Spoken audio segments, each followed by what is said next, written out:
Bom dia, boa tarde, boa noite a todos. Meu nome é Pablo Afonso, eu sou do Centro Espírita Humildade e Amor, o CEA, aqui em Irajá. E antes de contar para vocês sobre qual tema nós vamos conversar hoje, eu queria agradecer o convite do GEEC, na figura do Josemir, né, um centro espírita que sempre acolhe os nossos eventos da juventude espírita. Então, já estive muitas vezes lá, sempre muito bem recebido, adoro todos lá, então agradeço demais esse convite. E hoje nós vamos falar sobre o capítulo 1 do Evangelho segundo o Espiritismo, né, o capítulo que tem como título Não Vim Destruir a Lei. E eu acho que a melhor forma da gente começar falando sobre esse capítulo é buscando a origem e o significado dessa frase, que dá título, né, ao capítulo 1 do Evangelho. Originalmente, essa frase, não vim destruir a lei, foi dita por Jesus, pelo Cristo, né, se referindo às leis de Deus trazidas por Moisés. Né? Então, nesse capítulo, que tem como título Não Vim Destruir a Lei, é um resgate dessa fala de Jesus, ao mesmo tempo é uma frase que nós também, que o Espiritismo também utiliza para se referir aos ensinamentos do próprio Cristo. Então, a gente vai falar nesse capítulo 1 sobre as três revelações, né, Moisés, o Cristo e o Espiritismo, e a correlação entre elas. Né? Além disso, é um capítulo onde a gente vai falar muito da relação entre fé e razão. Então, a própria divisão do capítulo é uma divisão até mesmo cronológica, porque primeiro fala sobre Moisés, depois sobre Jesus e, por fim, o Espiritismo. Então, a ideia é que a gente trabalhe a correlação entre essas três revelações e, no final, a gente fale um pouquinho o que isso tem a ver com a relação entre fé e razão, religião e ciência. Beleza? Então, para começar, eu queria começar falando sobre Moisés, sobre a primeira revelação, sobre os 10 mandamentos, né, e sobre as leis de Deus expressas através de Moisés, 15 séculos antes de Cristo reencarnar aqui na Terra. Então, essa vinda de Moisés à Terra para compartilhar, naquela época com os hebreus, os ensinamentos das leis de Deus, ela é muito significativa porque a gente pode considerar que ela prepara terreno para os ensinamentos que Cristo vai trazer 15 séculos depois. Né? Moisés reencarna aqui no contexto aproximadamente século XIV a.C., né? E traz diversos ensinamentos, alguns dentro dos 10 mandamentos e outros presentes nas próprias leis mosaicas. São 613 disposições que estão contidas nas leis mosaicas, e há uma diferença, a gente pode já falar de cara, entre os 10 mandamentos e entre as leis mosaicas. Né? Os 10 mandamentos se referem às leis de Deus, portanto, possuem um caráter invariável, imutável.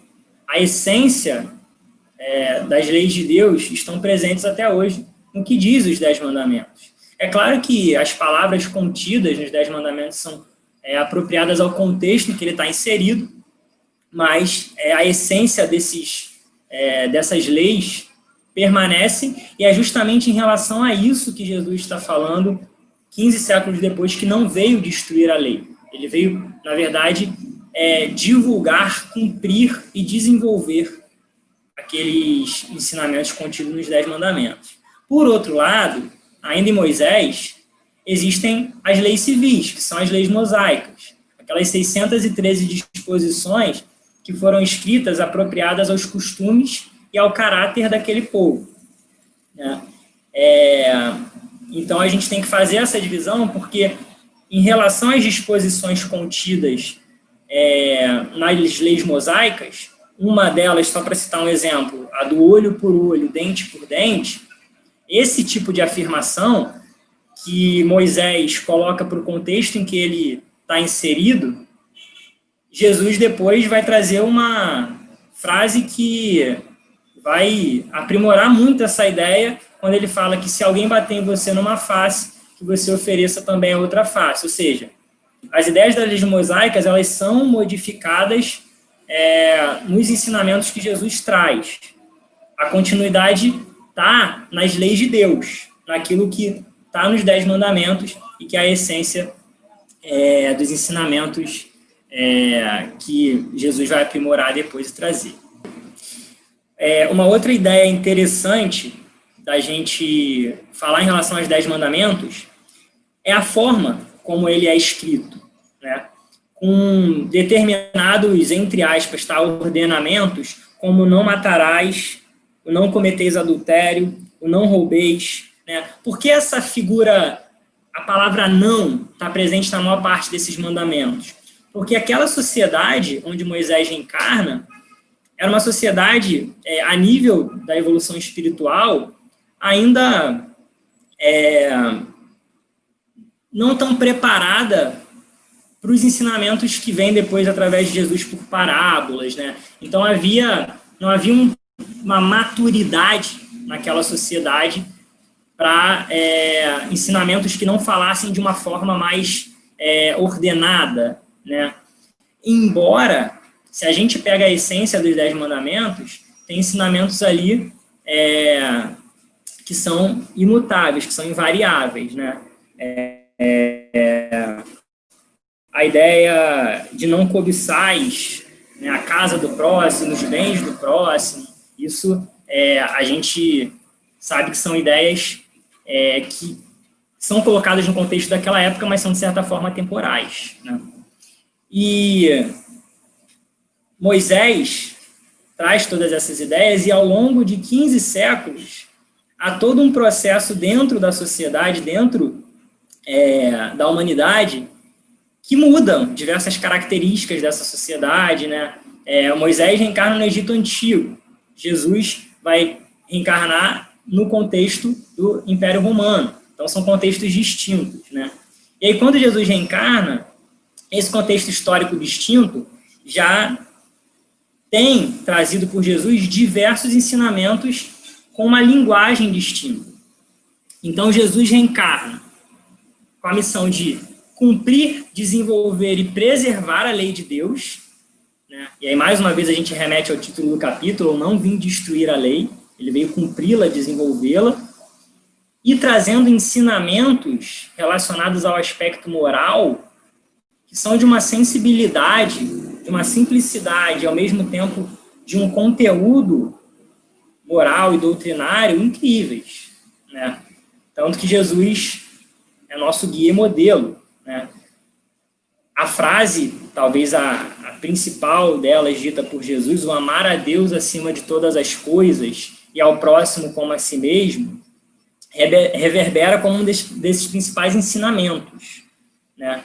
Então, Jesus vem num contexto distinto, onde após 15 séculos, a humanidade já tinha uma certa maturidade para receber esses ensinamentos de uma forma mais sensível, né?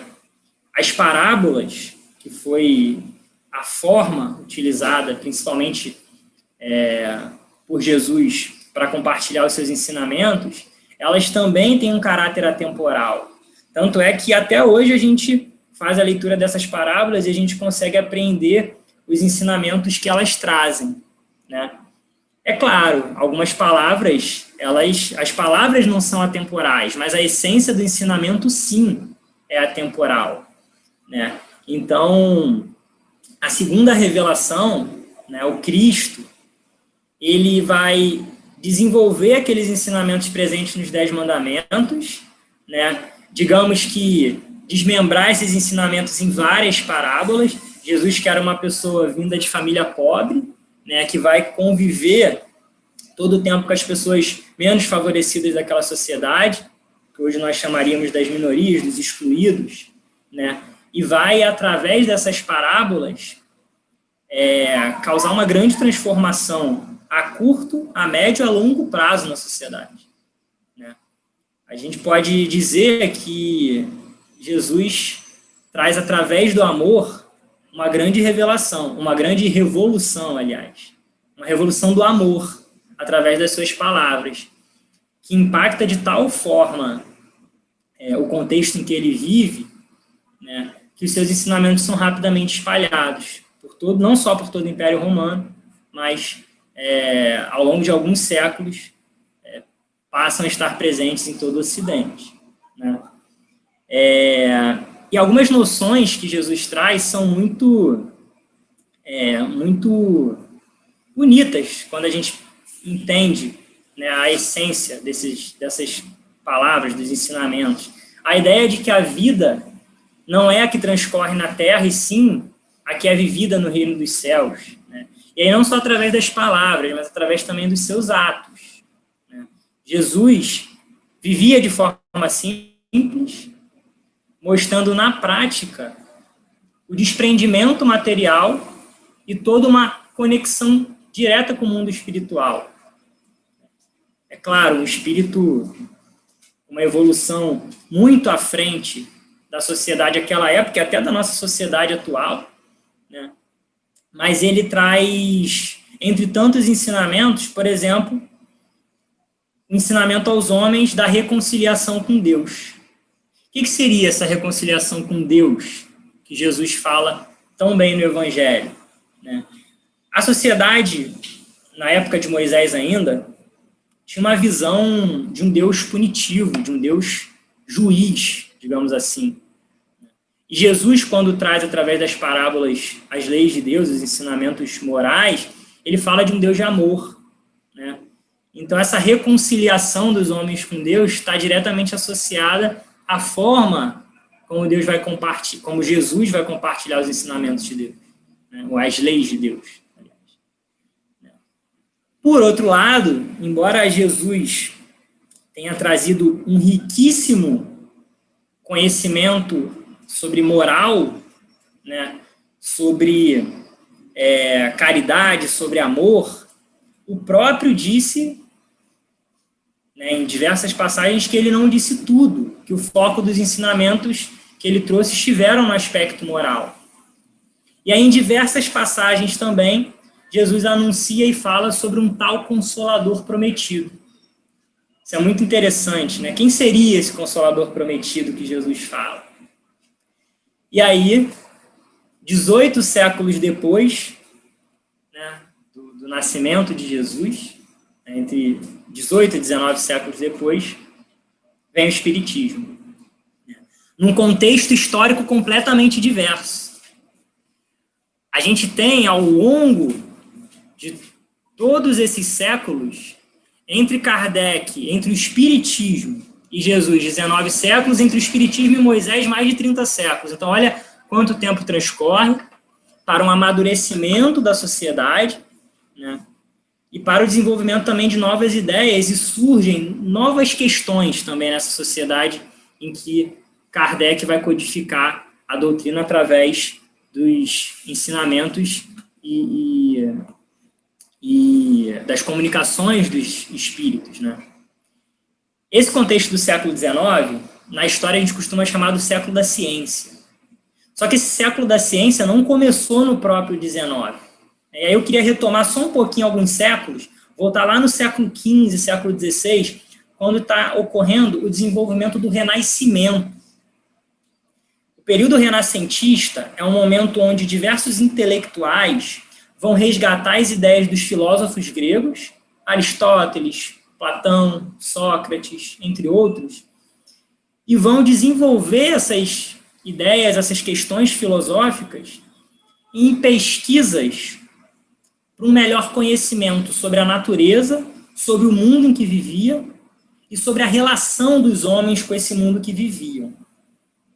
Com o desenvolvimento dessas ideias, esses intelectuais começam a passar a questionar certos paradigmas, certos dogmas, né? E um século depois, a partir do 16, tendo seu auge ali entre o 16 e o 17, tem também a Reforma Protestante, que traz novas ideias religiosas. E aí essas novas ideias religiosas não contradizem em nada os ensinamentos de Cristo.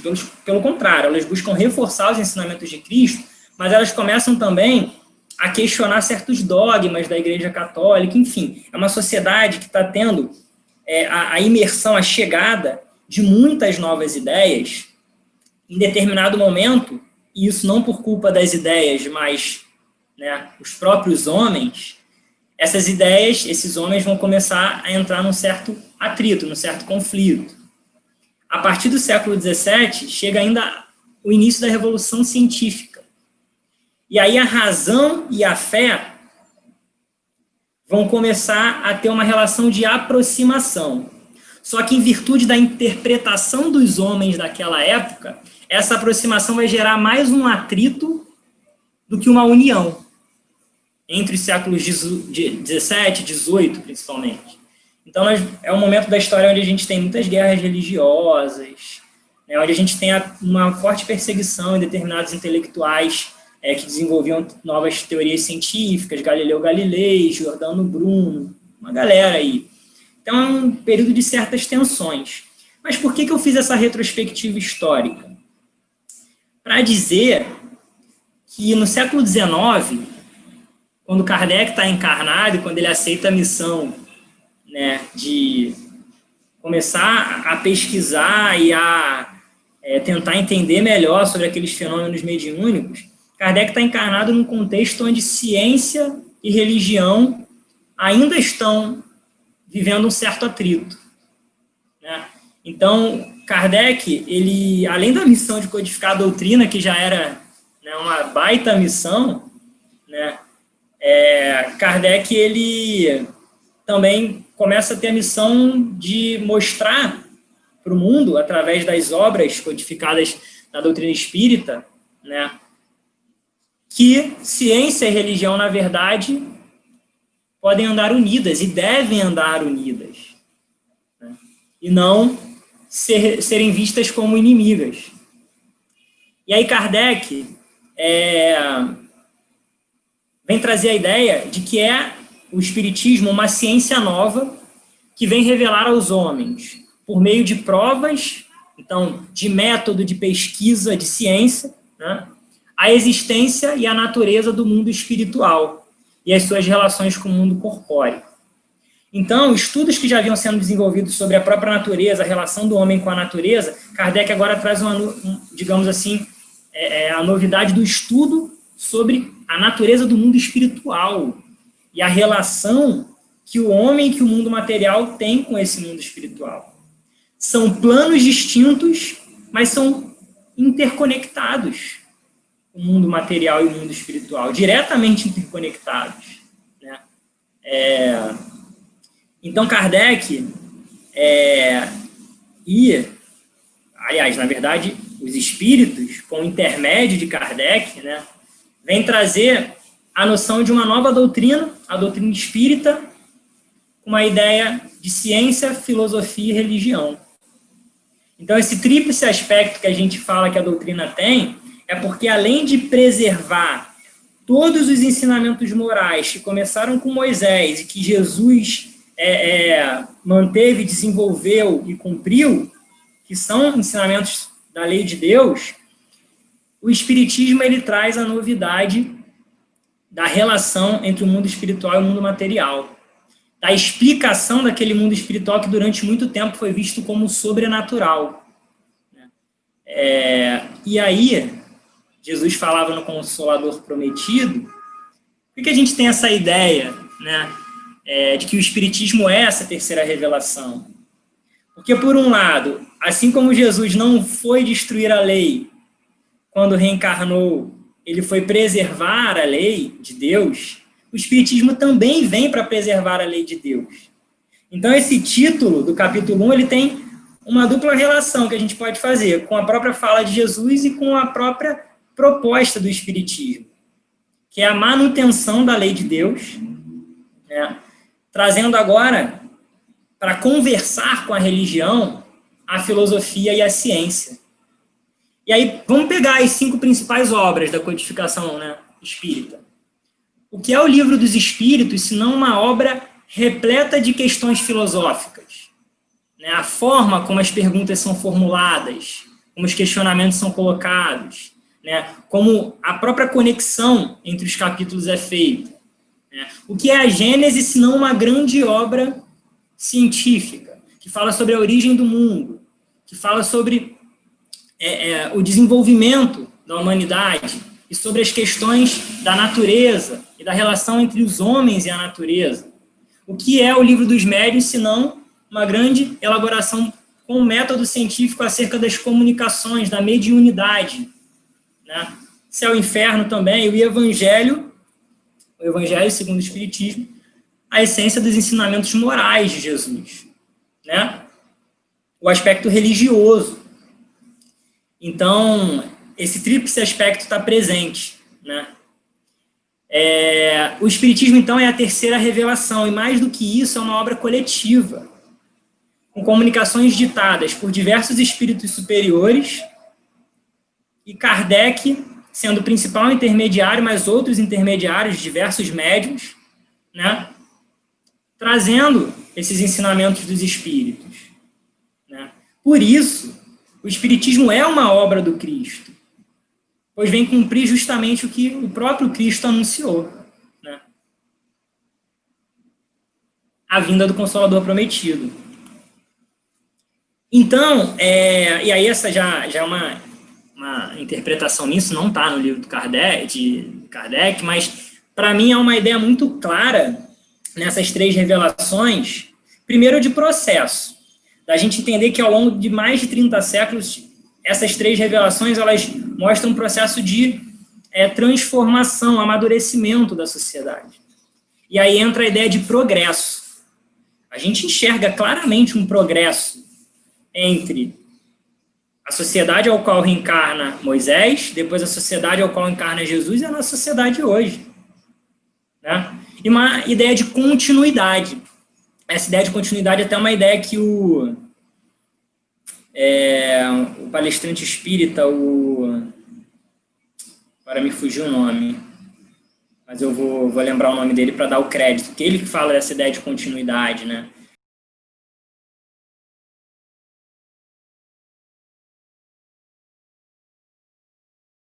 Que está diretamente presente no Evangelho. Por que uma continuidade? Porque nem Jesus vem destruir a lei de Deus quando reencarna com a segunda revelação, nem o Espiritismo vem destruir os ensinamentos de Jesus, pelo contrário, eles vêm reafirmar, reforçá-los, né? Trazê-los numa linguagem mais apropriada ao contexto que estão inseridos, né? E aí, essas três revelações, então, compõem, né, a base de uma fé e de uma razão que começam a entrar em conexão. O Espiritismo, talvez, entre outros grandes objetivos, tem esse objetivo da aliança entre a ciência e a religião, né? Kardec vai dizer que ciência e religião são as grandes alavancas da inteligência humana, porque uma delas, a ciência, revela as leis do mundo material e a outra revela as do mundo moral, né? Então, ciência e religião são aliadas e não inimigas. E aí, quando a gente passa a ter esse entendimento de ciência e religião como aliadas, a gente percebe que o potencial de evolução da humanidade é muito maior quando a gente coloca em diálogo ciência e religião. Diferente do que ocorreu no início da Era Moderna, onde isso esteve muito em atrito, não em função das ideias, mas em função dos homens, né? A gente percebe hoje, quando a gente alia ciência e religião para um melhor conhecimento do mundo espiritual e do mundo material, a gente consegue passar a entender melhor a correlação entre esses dois mundos, né? Planos diferentes, diretamente interconectados. E aí a própria ciência passa a levar em conta o aspecto espiritual e a própria religião passa a levar em conta o aspecto científico, né? Tanto é que o que Kardec fala? que se um dia a ciência se contrapor de alguma maneira aos ensinamentos presentes na codificação, ou em algo que ele falou, sigamos a ciência, né?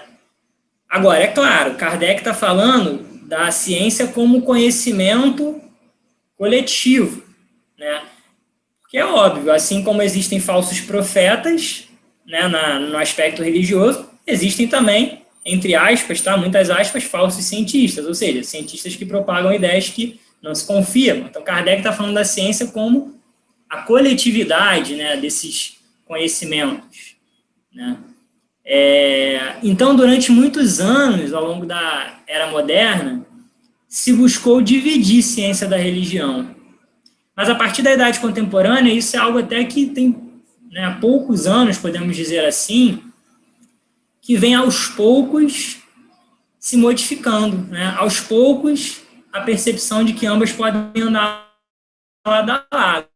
E aí, quer ver um exemplo? Para falar um pouco dessa ideia, porque Kardec ele vai trazer a ideia de que a lei de Deus e a lei do progresso, elas andam lado a lado. Como assim, Paulo? Como a gente percebe que as leis de Deus e a lei do progresso andam lado a lado? Nas próprias leis de Deus, a gente tem o entendimento, a compreensão da evolução da humanidade, né? Da evolução dos espíritos. E a gente consegue compreender, olhando para o tempo atual, por exemplo, a gente vive um ano muito difícil, né? 2020 foi um ano muito difícil, né?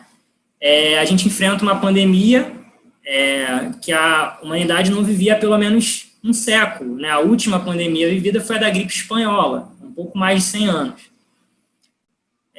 Mas vamos parar para analisar um pouco de que forma a gente enfrenta essa pandemia hoje.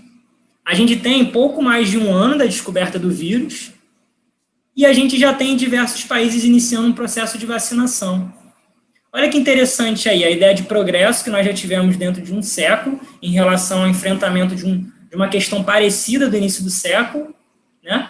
Como a própria ciência progrediu ao ponto de cooperar, né, com o enfrentamento desse momento, né? Então, a lei de Deus e a lei de progresso, elas estão andando lado a lado. Elas não são, de forma alguma, contrárias. Elas são complementares, né? E, já entrando na reta final do capítulo, na Instrução dos Espíritos, né, tem algumas passagens bem interessantes que são ditadas pelo espírito que se intitula um espírito israelita, em 1861. Né? Primeiro, o seguinte, ele traz a ideia de que o povo hebreu, à época de Moisés, foi o instrumento de que se serviu Deus para se revelar através de Moisés. Né? O povo hebreu, que era prisioneiro no Egito Antigo, né? Eram servos no Egito Antigo, e a libertação desse povo hebreu traz uma nova perspectiva para aquele povo, para aquela sociedade. Também a ideia de que, 15 séculos depois, o Cristo, por outro lado, foi o iniciador da mais pura e da mais sublime moral evangélico-cristã.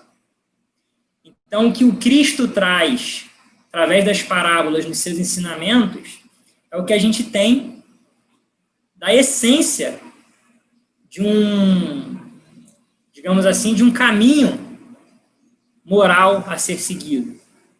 Por isso que a gente fala, Jesus é o guia e modelo, não é à toa, porque além de compartilhar ensinamentos da mais sublime moral evangélico-cristã, ele viveu esses ensinamentos. Em vida, ele colocou em prática esses ensinamentos. Né? E aí, nessa mesma comunicação, esse espírito tem um parágrafo que ele traz uma percepção que eu acho muito legal sobre as 3 revelações, sobre a questão da fé e da razão. Né? Lá no finalzinho da comunicação dele, no finalzinho do item 9 do capítulo, ele fala o seguinte: são chegados os tempos em que se hão de desenvolver as ideias, para que se realizem os progressos que estão nos desígnios de Deus. Têm elas de seguir a mesma rota que percorreram as ideias de liberdade, suas precursoras. Ele está fazendo um diálogo aqui com as próprias ideias iluministas, né? Que um século antes, no século XVIII, trazem uma nova percepção para aquela sociedade, que, principalmente a sociedade ocidental, né, que vivia ainda sobre muitos estados absolutistas, né? E o iluminismo traz a ideia de uma liberdade do homem, né? E da formulação de leis que vão fundar aí os princípios que a gente tem até hoje, por exemplo, nos direitos humanos, né? Princípios de vivência harmônica em sociedade. Né? Então, ele fala, são chegados os tempos, ele está falando isso no século XIX, de desenvolver essas ideias. Né? E o próprio Espiritismo está trazendo muito dessa questão científica que está ali fervilhando naquela sociedade, porque aquele contexto é um contexto de desenvolvimento da ciência. Né? E aí ele continua, ó, não se acredite, porém, que esse desenvolvimento se efetue sem lutas. Não. Aquelas ideias precisam, para atingirem a maturidade, de abalos de discussões, a fim de que atraiam a atenção das massas. Ou seja, a gente não pode associar a ideia de progresso à ideia de desaparecimento das dificuldades, das provações. Progresso não é isso. Progresso são oportunidades. A gente vai alcançando progresso quando a gente utiliza essas provas, essas expiações, esses momentos de adversidade que a gente vive para estimular o progresso. Então, esses acontecimentos são ferramentas que estimulam o progresso. Então, falar em progresso não quer dizer que a gente está tendo uma pandemia hoje em 2020 para nunca mais ter nenhuma adversidade desse tipo. Não. Podem surgir. Por quê? Porque não há desenvolvimento sem luta. Porque abalos e discussões são necessários. Tem uma outra frase que é muito oportuna. O escândalo é necessário. Ai de quem fizer o escândalo, mas o escândalo é necessário. A gente evolui através das provas e das expiações. É claro que muitas vezes a gente cria adversidades ainda maiores dentro das que a gente já enfrenta, né? Então, a nossa forma de encarar as coisas também é fundamental. Mas a gente vive num mundo de provas e expiações. É importante, né, a gente ter esse entendimento. E aí ele finaliza falando o seguinte: uma vez isso conseguido, a beleza e a santidade da moral tocarão os espíritos, que então abraçarão uma ciência que lhes dá a chave da vida futura e descerra as portas da felicidade eterna. Moisés abriu o caminho, Jesus continuou a obra, o Espiritismo a concluirá. Olha que bacana a ideia de continuidade aí, né? O papel importante de Moisés iniciar o compartilhamento dessas leis de Deus, digamos assim, para usar até um termo atual, né, o compartilhar. Jesus continua a obra, né, e traz a essência da moral, né, moral cristã, moral das leis de Deus, e o Espiritismo a concluirá. O que será que ele quer dizer com esse a concluirá? Acredito eu que quando ele fala que o Espiritismo a concluirá, é muito mais no sentido que o Espiritismo chega complementando a primeira e a segunda revelação, trazendo agora um entendimento mais apurado acerca do mundo espiritual, dos fenômenos mediúnicos, né, da relação entre o mundo espiritual e o nosso mundo terreno, e, ao mesmo tempo, o Espiritismo dá a direção futura. Quando Kardec fala da importância da ciência e dela como norte, aliada à fé, né, acho que é nesse sentido que a gente enxerga, né, o Espiritismo como um consolador prometido e como uma etapa, digamos assim, de complementação desses ensinamentos, né, das leis de Deus. E aí, para concluir, tem uma frase muito interessante. Ela não está no capítulo 1, tá? Mas eu tomei a liberdade de associar ela ao capítulo 1, porque tem muito a ver. Na contrapágina, eu não sei se são todas as versões do Evangelho, acredito que sim, tá? Mas na contrapágina do Evangelho, tem uma frase do Kardec, que fala o seguinte: fé inabalável só o é a que pode encarar frente a frente a razão em todas as épocas da humanidade. Então, aquela fé sólida, aquela fé inabalável, é aquela que anda lado a lado com a razão. É aquela que se fortalece, se sustenta, ao mesmo tempo com pensamento racional, né? Em todas as épocas da humanidade. Então, acho que até nesse sentido que o espírito que dita a mensagem no final do capítulo 1 compreende a questão do espiritismo como concluindo, né, esses ensinamentos, né? No sentido de que o espiritismo traz para o lado da fé a razão, né? Mostra que a razão e a fé elas têm que andar lado a lado como aliadas, e não como inimigas. Então, acho que essa é uma percepção muito interessante desse capítulo. O Kardec, ele é um dos intermediários dessa terceira revelação, o codificador da doutrina, mas claro que o mérito são dos espíritos superiores, né, ditando todas essas mensagens, e de toda uma equipe também espiritual e de espíritos encarnados que naquela época auxiliaram Kardec, né? Mas eu gosto muito desse capítulo 1, que ele casa justamente a explicação das três revelações com o entendimento da importância da fé e da razão andando lado a lado, né?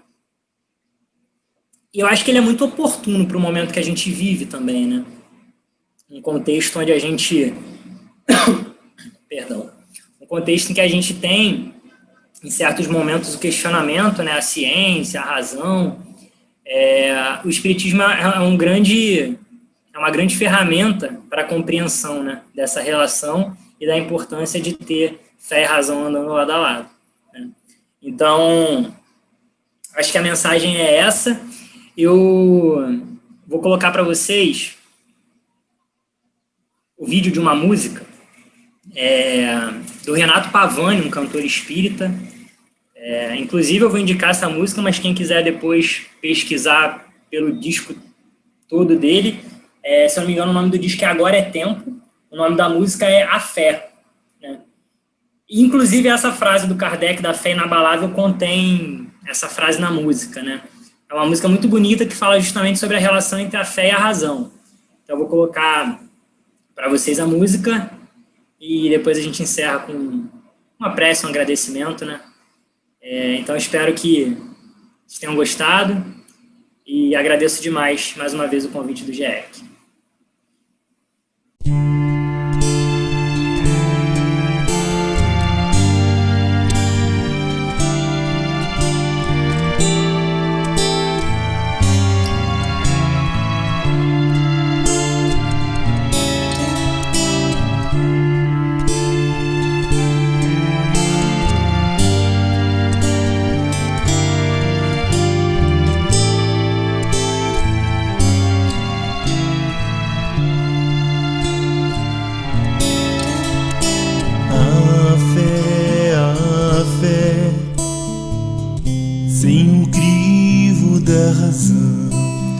É fé cega, é negação da perfeita razão de Deus.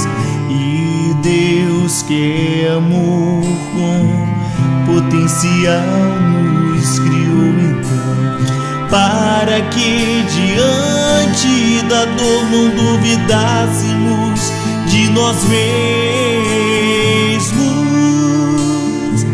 pois tudo passa quando confiamos em Deus. Tudo passa, tudo passa quando confiamos em Deus. Tudo passa quando confiamos em Deus. Tudo passa, tudo passa.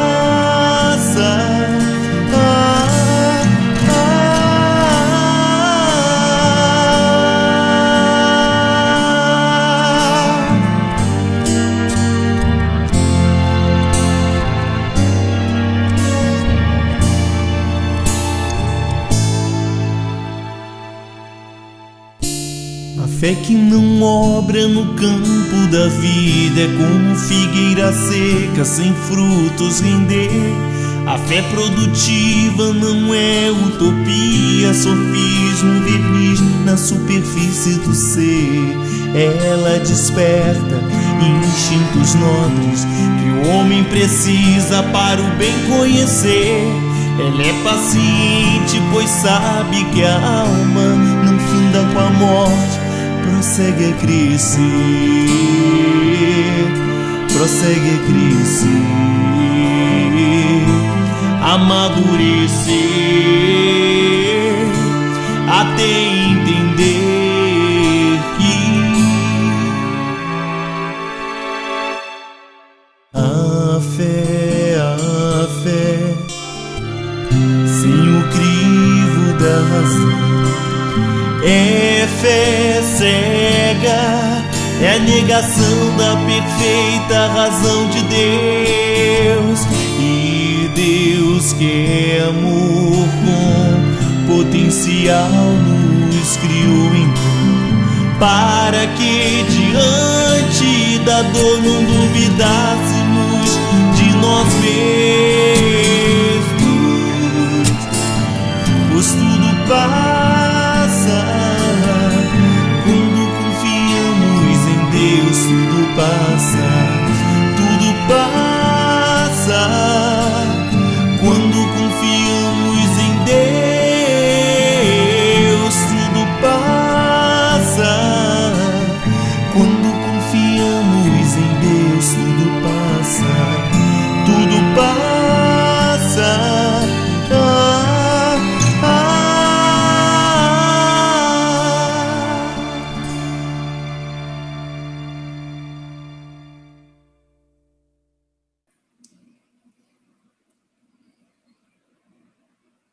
Querido amado Mestre Jesus, nossos amigos espirituais, mentores dessa casa, do Grupo Espírita Esperança em Cristo, agradecemos demais essa oportunidade de estar aqui,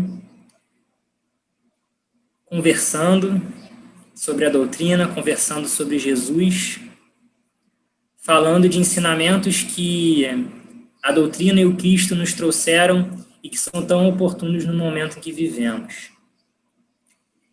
Agradecemos pela nossa saúde e esperamos nos fortalecer cada vez mais para auxiliarmos todas as pessoas que estão enfrentando uma adversidade, um momento de dificuldade, nesse momento em que a Terra, que o planeta vive e que vem para nos ensinar muita coisa, muitos dos ensinamentos que Jesus já nos trouxe, que temos agora mais uma vez a oportunidade de colocarmos em prática. Então, acima de tudo, eu agradeço e queria desejar um excelente ano de 2021 para todos que estão aqui assistindo e para todas as pessoas para o nosso planeta. Muito obrigado, graças a Deus.